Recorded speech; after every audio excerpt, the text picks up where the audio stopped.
করি আমি, সেইটাই আমি এখন দিয়ে দিচ্ছি। এটা একটা মেকআপ রিমুভার সোপ। 2 বছর যাবত এই মেকআপ রিমুভার সোপটা, মানে এই বার সোপটা ইউজ করছি। ক্লিনজিং অয়েলও ভালো, কিন্তু অনেক দ্রুত শেষ হয়ে যায় ইউজ করি। বারটা অনেক ভালো, অনেক দিন যায়। এইটা হচ্ছে এটা হচ্ছে একটা সাবানের 4 ভাগের 1 ভাগ, ওকে। এবং এটা অনেক টিকে। এটা আমি কেটে নিয়েছি 1 মাস যাবত, আর এটা অনেক ভালো টিকে। এটা সহজে শেষ হতে চায় না। আর এটা অনেক ভালো মেকআপ রিমুভ বলো বা সানস্ক্রিন বলো বা অয়েল বলো, ময়লা যা আছে খুব সুন্দর করে রিমুভ করে এটা। I love it. Okay, so আমি এখন এই টুলটা ইউজ করব। এটা খুবই কাজের।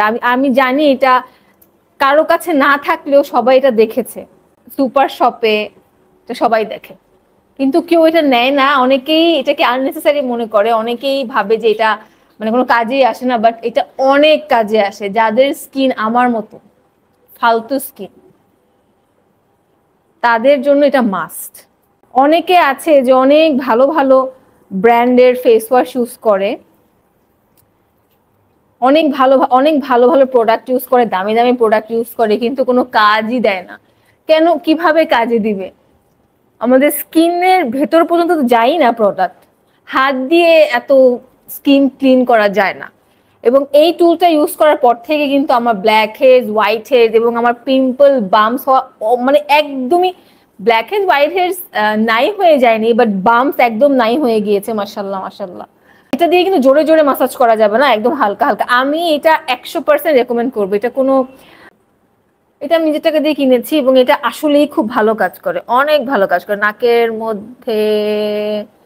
ভালো মতো, খুবই জেন্টেল, ওকে, জেন্টেল হতে হবে। মানে খুবই দেখে মনে হচ্ছে কি যে রাশ, আসলে কিন্তু রাশ না, হচ্ছে স্পেশালি নাকের জন্য ডিজাইন করা হয়েছে, ওকে। এটা শুধু নাকের জন্য ডিজাইন করা, আর এটা হচ্ছে ফুল ফেসের জন্য ডিজাইন করা, যেহেতু বড় অংশটা দিয়ে গালে, ফোরহেডে খুব সুন্দর করে মাসাজ করা যায়। আর এটা হচ্ছে শুধু নাকের জন্য। যারা যারা এই টুলটা নিয়েছে সবাই আমাকে মেসেজ দিয়েছে, ফিডব্যাক জানিয়েছে, খুবই ভালো জিনিস। আমি বলবো যারা যেখানে এই 2টা জিনিস পাবে অবশ্যই নিয়ে রাখবে, এটা অনেক কাজের, অনেক।